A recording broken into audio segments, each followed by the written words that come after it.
Vamos embora então, rapaziada. Beleza? Professor Samuel hoje para falar sobre Geografia de Santa Catarina. Conteúdo aí muito importante para a UFSC e outros vestibulares aí também de Santa Catarina. Então vamos falar um pouco sobre esse estado e questões que a gente sabe que podem ser cobradas nesse vestibular. Gurizada, então começando assim sobre alguns aspectos humanos mais gerais, começando a falar sobre o estado, eu deixei aqui logo um destaque. O estado de Santa Catarina é um estado que tem uma população de 7.609.000 habitantes e não tem nenhum município com mais de 1 milhão de habitantes. E uma coisa que chama bastante atenção e que é um pega-ratão clássico em questões que, quando tratam de Santa Catarina, é a questão de que a capital, a cidade de Florianópolis, não é a cidade mais populosa do estado, né? Então a capital, ela tem toda, né, a centralidade, a polarização gerada pelo fato de ser uma capital estadual, tem ali os poderes, né, executivo, legislativo, judiciário estadual, mas a cidade mais populosa é a cidade de Joinville, no norte do estado. Importante polo industrial, né?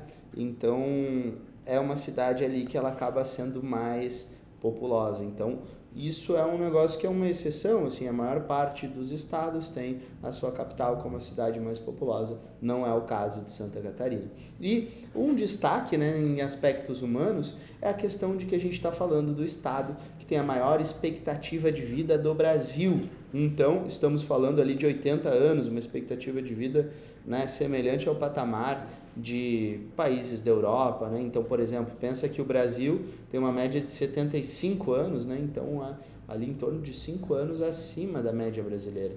Isso acaba refletindo num bom IDH, bons indicadores de saúde, bons indicadores sociais e econômico, né? Isso acaba refletindo na expectativa de vida, que é claro, né? A gente sabe que as mulheres vivem mais e isso também se reflete, né, nessa distribuição em Santa Catarina, em que a expectativa de vida das mulheres é de 83, enquanto dos homens 77. Mas ali na média 80,4, maior expectativa de vida do Brasil. Mais um destaque para a gente colocar aí de Santa Catarina.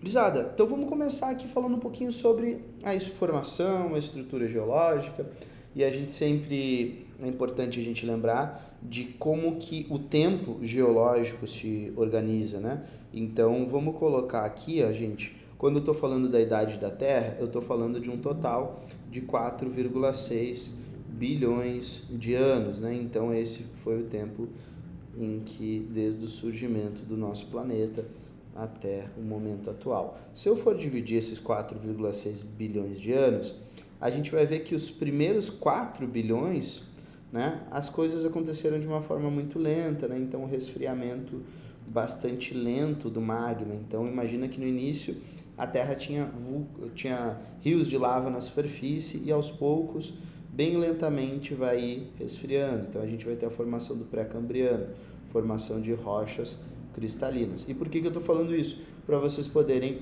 localizar, né, o que é mais antigo, o que é mais recente. E o restante aqui, ó, 4 bilhões, sobrou outros 600 milhões de anos.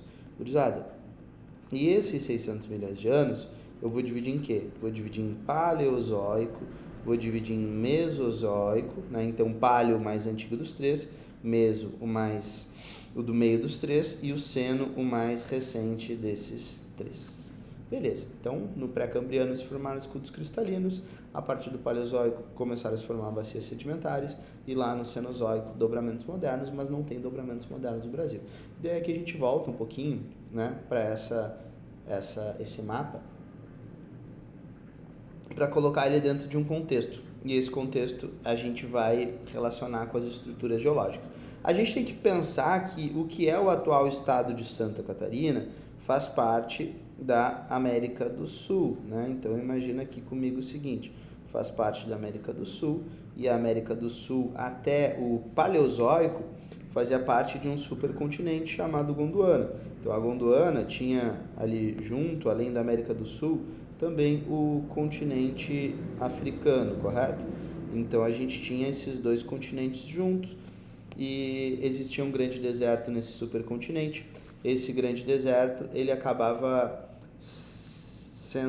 ficando na região mais continental, porque a região mais propícia para ter um deserto é a região mais interiorana, porque tu tem menos atuação das massas de ar oceânico. Esse deserto, o deserto de Botucatu, né, ele vai ser, né, separado, né, e quando começa a dividir, a África começa a vir para cá, a América do Sul começa a vir para cá e começa a se abrir, vai sair o que de dentro dessa falha tectônica aqui? Vai começar a sair lava. Então vocês conseguem imaginar a lava, tá, cobrindo a areia do deserto. Então a lava ela vai cobrir a areia do deserto, né? E isso vai fazer com que a lava é uma rocha, né? A lava, quando ela se consolida, ela vira uma rocha magmática extrusiva. Essa rocha magmática extrusiva são, né, rochas ígneas. Então ígneas é um sinônimo de magmáticas. Então a gente vai ver que nessa região aqui é a região onde eu vou ter aquele derramamento de lava da fragmentação da Gondwana. Então a gente vai ter as rochas magmáticas extrusivas, cuja rocha vai se destacar, que é o basalto. O basalto proporciona solos extremamente férteis, e isso acaba fazendo com que essa região aqui, seja uma região de solos muito férteis, onde vai se destacar um importante polo agroindustrial do estado. Gurizada, só que a lava ela cobriu uma parte, mas teve outra parte que não foi coberta pela lava. E a gente vai ver que a areia, né, ela vai formar um tipo de rocha que chama arenito. E onde é que vai ficar esse arenito? Aqui nessa região que está pintadinha de cinza, a gente vai ter justamente o arenito do antigo deserto Botucatu. A gente tem um arenito mais antigo, né? Então aqui eu vou ter a região onde eu tenho, né, o arenito do antigo deserto que existia. E aqui, gente, o que eu vou ter, né? Um pouco de lava por cima e o arenito por baixo, né? Então a gente vai ter esse tipo de formação, né? O arenito por baixo, porque é o deserto que foi coberto pela lava. Beleza. Gurizada, e essa partezinha aqui que está em azul são estruturas cristalinas, porque existia um grande continente, né? Correto? Existia um grande continente Gondwana, só que quando fragmentou, tá? Esse grande continente antigo eram estruturas cristalinas. Essas estruturas cristalinas, né, são de rochas cristalinas. E como é que eu tenho a formação de um cristal? Pelo longo tempo de resfriamento. Aonde que eu vou ter um longo tempo de resfriamento? No pré-cambriano. Então aqui eu estou falando de escudos cristalinos, né? Eu estou falando de rochas que tiveram esse longo tempo de resfriamento, é uma estrutura mais resistente, né? Vai ser nessa região onde eu vou encontrar a Serra do Mar, né? Vai ser nessa região. Então, aqui eu tenho estruturas mais antigas. Enquanto que aqui, gente, na partezinha que está pintada de amarelo, eu vou ter o que há de mais recente, rochas sedimentares do Cenozoico, né? Então, a gente vai ver que quando se fragmentou, imagina que aqui essa parte, ó, que está de azul, ela estava em contato, né? A outra parte dessa formação geológica está encostando lá na Namíbia, né? Lá do outro lado do mundo. E essa região amarela foram de sedimentos que foram trazidos pelos rios, né, pelos mares e acabaram se depositando. Então imagina que essa parte amarela, que é Cenozoico, a mais recente, então se a gente for localizar, ó, Paleozoico, eu tinha a Pangeia. Inicinho do Mesozoico divide em Gondwana e Laurásia. Então a Pangeia já não é mais Pangeia. Finalzinho do Mesozoico, a Gondwana e a Laurásia se dividem e a gente vai ter a formação atual dos continentes. Então imagina que toda essa parte amarela ela não existia, tá? Então a gente vai ver que vai ser justamente nas rochas sedimentares, e aqui eu tenho sedimentares e aqui eu tenho sedimentares, aonde eu vou ter as reservas de carvão, tá? Então essa região aqui que eu acabei de, né, fazer um círculo vermelho, é justamente nas rochas sedimentares, aonde eu tenho reservas de carvão mineral.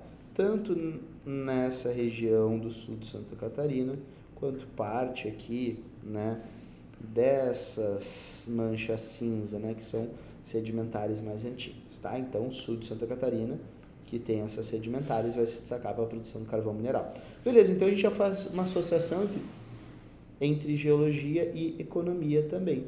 Gurizada, e olha só, aqui a gente está colocando um pouco de altitude e a gente tem lugares ali bastante altos, né? Lugares que vão ultrapassar os 1.500 metros no estado de Santa Catarina, né? Então, Morro da Boa Vista, e a gente vai ver que, olha só, o dado, então é um estado que de uma forma geral, ele é bem alto, né? Então, vamos colocar que a maior parte das terras catarinenses se encontra entre 800 e 1.200 metros. Então, assim, gente, para um padrão brasileiro, isso é alto, né? É alto, é um estado alto, né?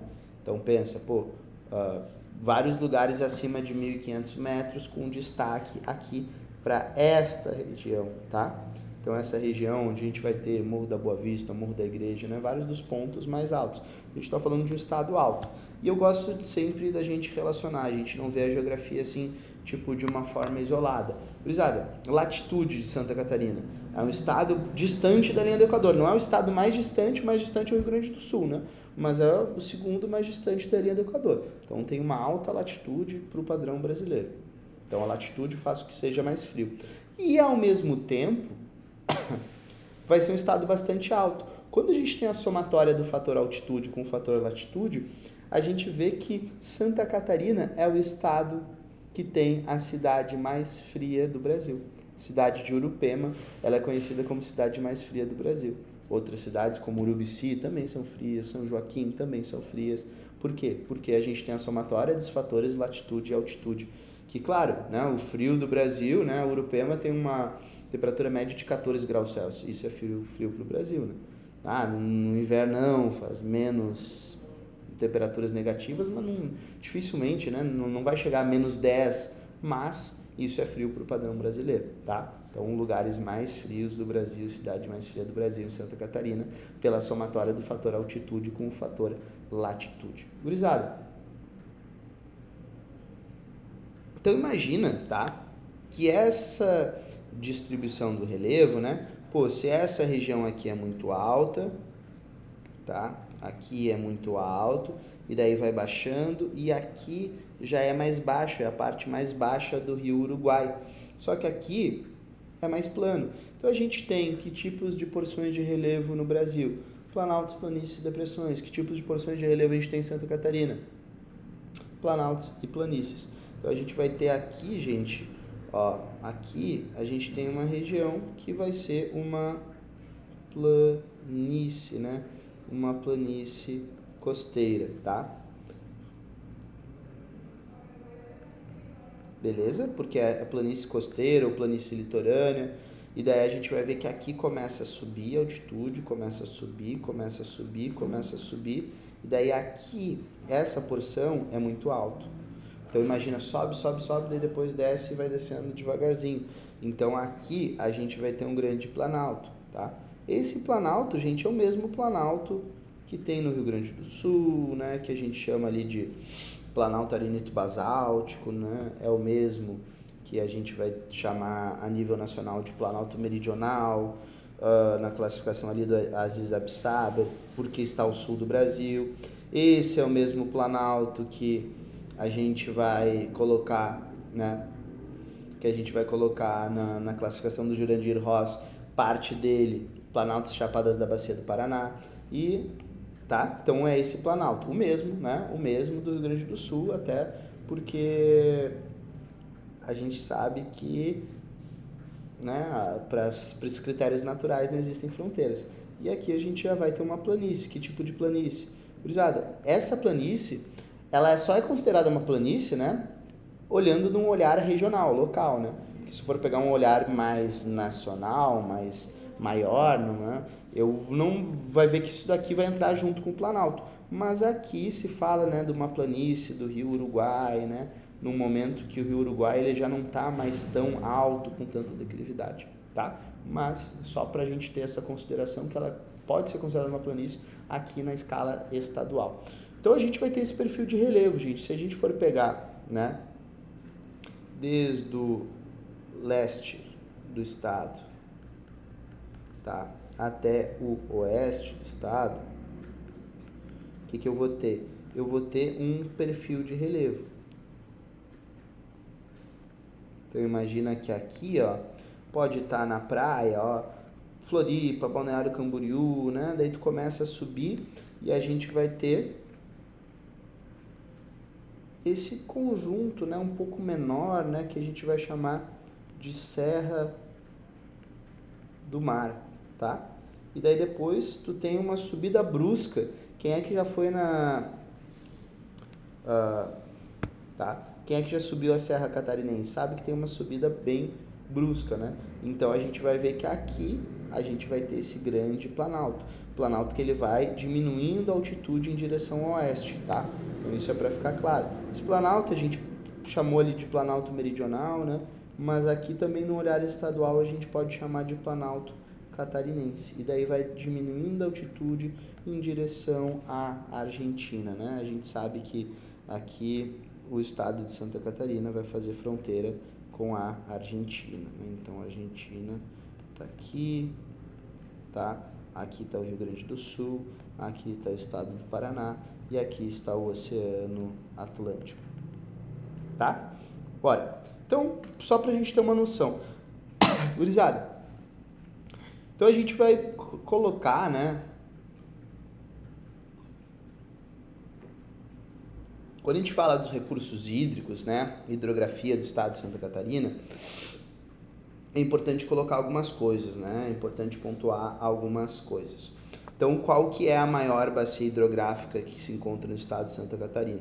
E a gente sabe que a bacia do Uruguai, gente, ela não é exatamente uma bacia hidrográfica no conceito de bacia hidrográfica, porque a bacia hidrográfica é um conjunto de rios interligados. A gente sabe que aqui, a bacia do Uruguai, ela vai estar cumprindo uma função, né, política, administrativa, né, que vai fazer a divisa entre Rio Grande do Sul e Santa Catarina. Depois ela vai fazer a fronteira entre Brasil e Argentina. Depois ela vai fazer a fronteira entre Argentina e Uruguai. Então a gente vai ver que a bacia do Uruguai ela é uma bacia importante e no final ela acaba fazendo parte da bacia platina, né? A bacia do Prata, né?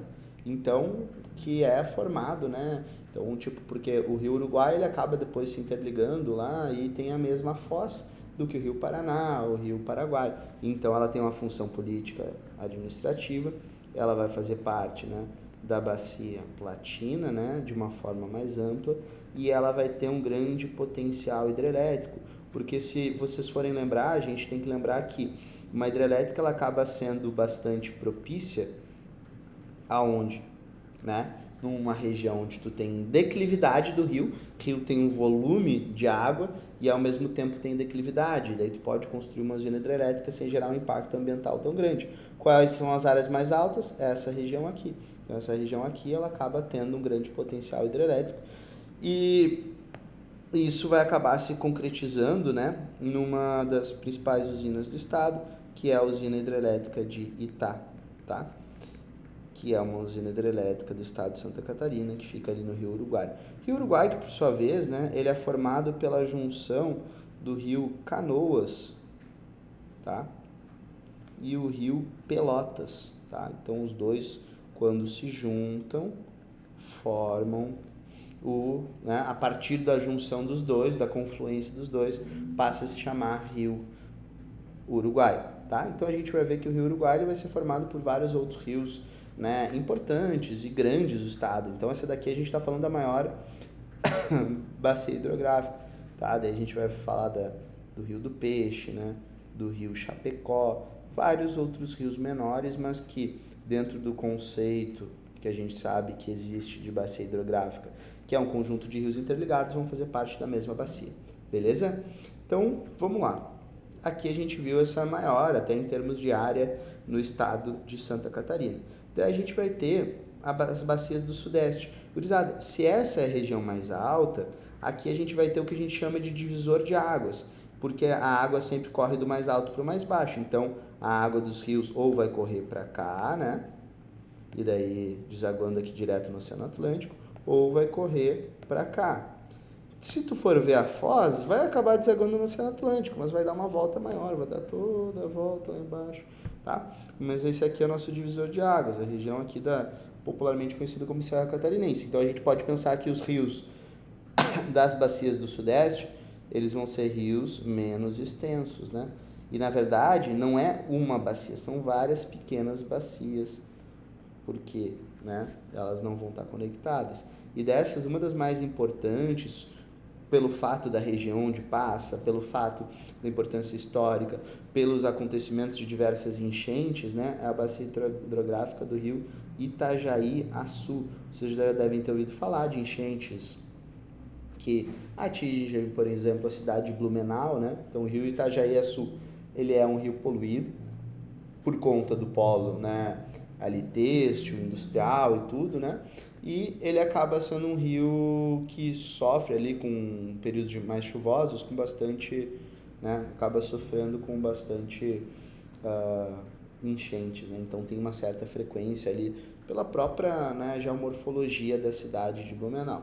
Daí a gente vai ter outros rios, né? A gente vai ter aqui o Cubatão do Norte, a gente vai ter aqui o Cubatão do Sul, a gente vai ter o rio Tubarão, né, importante estado de Santa Catarina, importante do sul do estado de Santa Catarina, né? Então a gente vai ter alguns rios do Tijucas, né, então da bacia do Sudeste. A bacia do Iguaçu, o que é interessante a gente falar dela? Tá, só para a gente fechar aqui do Sudeste, a do Itajaí, ela vai ser a mais importante, e dela a gente tem que lembrar o quê? Tem uma certa frequência enchentes, e tem também, né, mais poluído do estado de Santa Catarina. A do Iguaçu, gente, todo mundo já ouviu falar das cataratas do Iguaçu. Sim, e a gente vai ver que esses rios, eles vão parar onde, né? Então eles acabam se juntando aqui e eles vão acabar desaguando, né, em Foz do Iguaçu. O que é uma foz? É onde o rio deságua. Então o rio Iguaçu também faz parte, porque o rio Iguaçu ele deságua onde? No rio Paraná.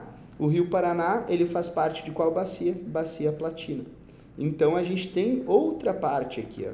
Tem tanto o rio Uruguai quanto o rio Paraná que formam todos, né, ali a bacia Platina. Então aqui pega um trecho pequeno do rio Iguaçu, né? Então a gente vai ter outros rios aqui nesse trecho, como por exemplo o rio Canoinhas, né? Então ele vai ser o menos importante aqui, menos por causa que ele pega um trecho pouco extenso do estado, que é o Canoinhas nessa região também.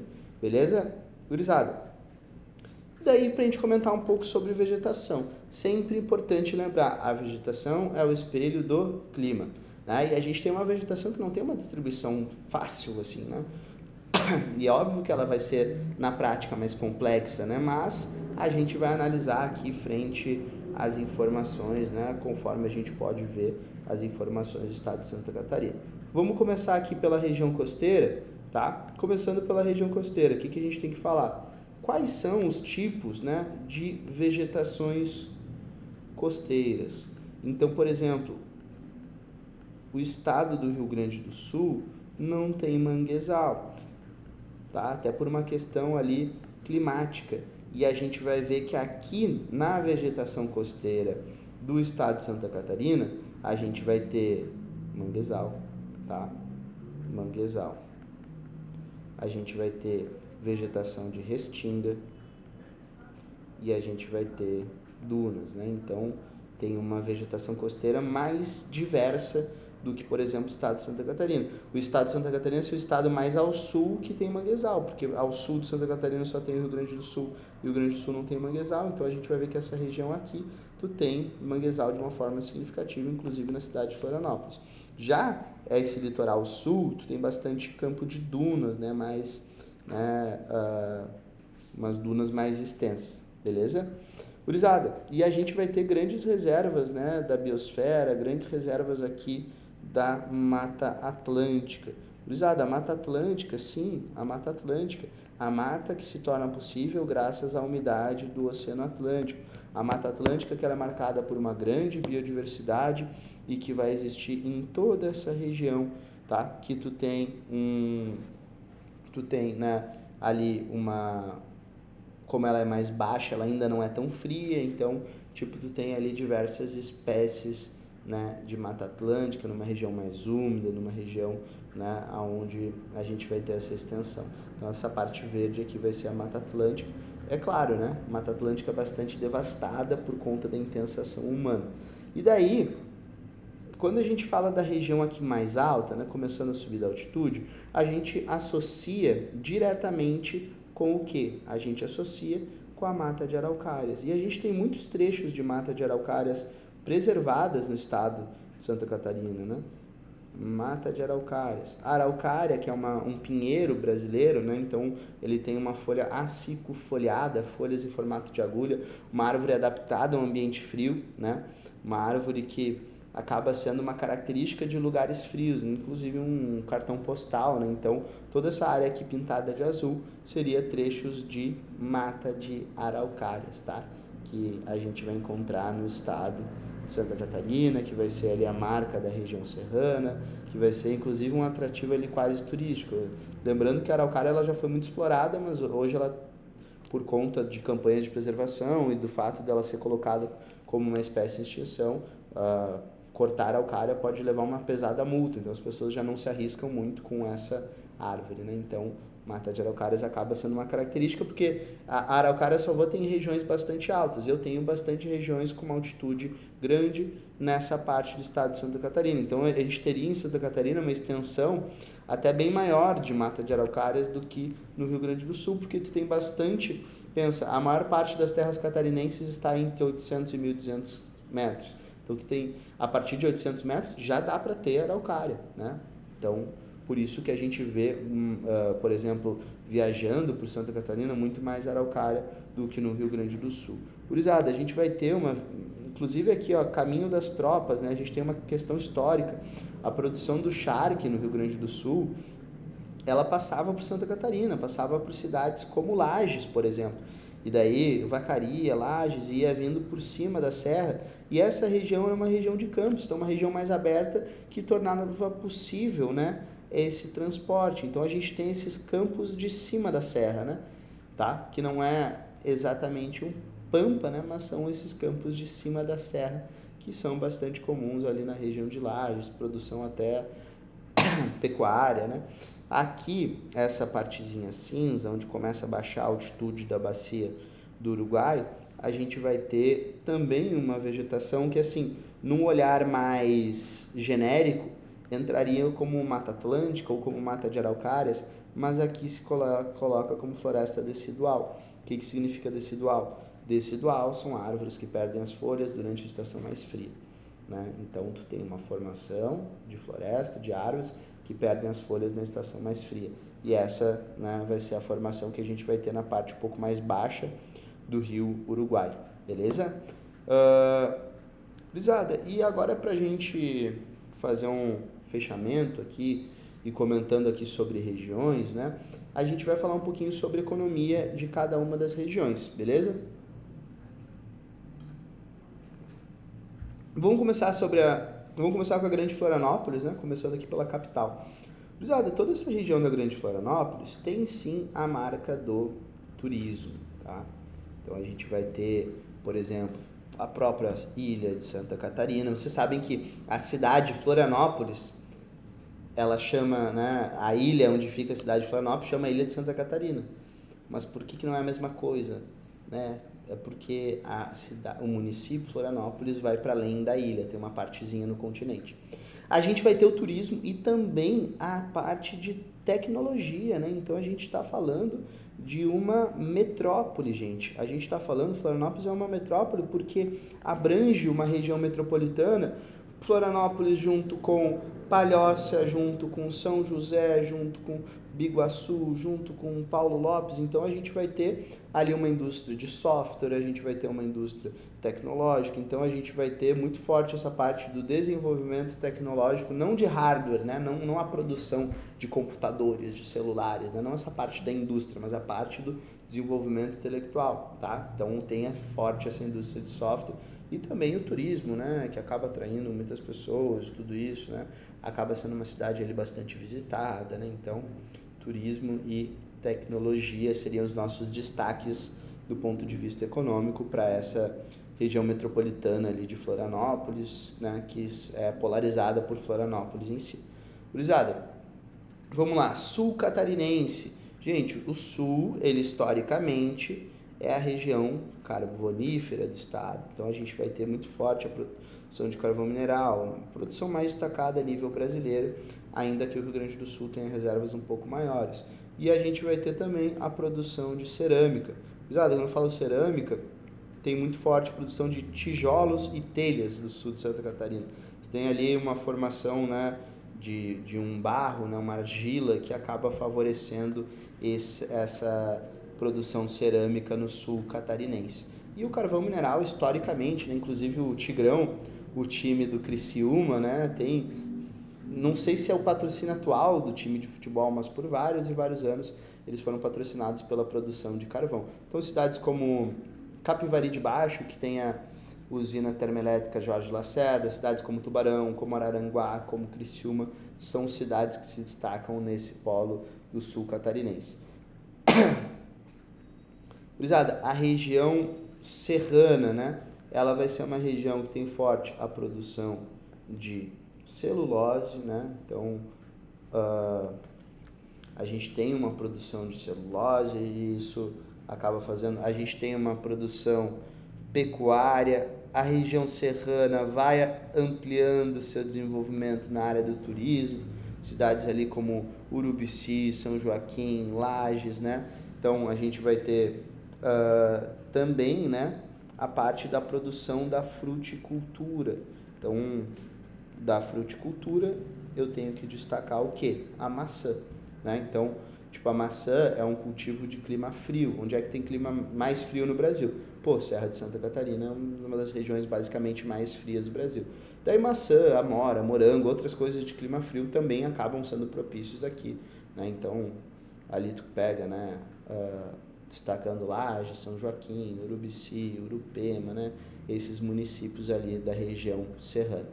Gurizada, e daí a gente vem pro oeste catarinense. Vocês não estão ligados, mas o oeste catarinense é uma potência agrícola, né? Então aqui a gente vai ter um polo agroindustrial. Só que especialmente, né, quando eu falo uma potência agrícola, um polo agroindustrial não só na parte de agricultura de cultivo, mas na produção de animais, tá? E dentro desse polo agroindustrial, o que eu vou destacar?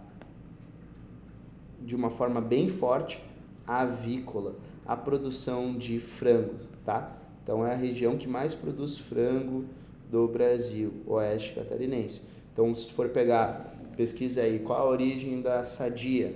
Todo mundo conhece Sadia, né? A marca agroindustrial, né? Qual a origem do Perdigão? Qual a origem da Seara? Gurizada, tudo oeste catarinense.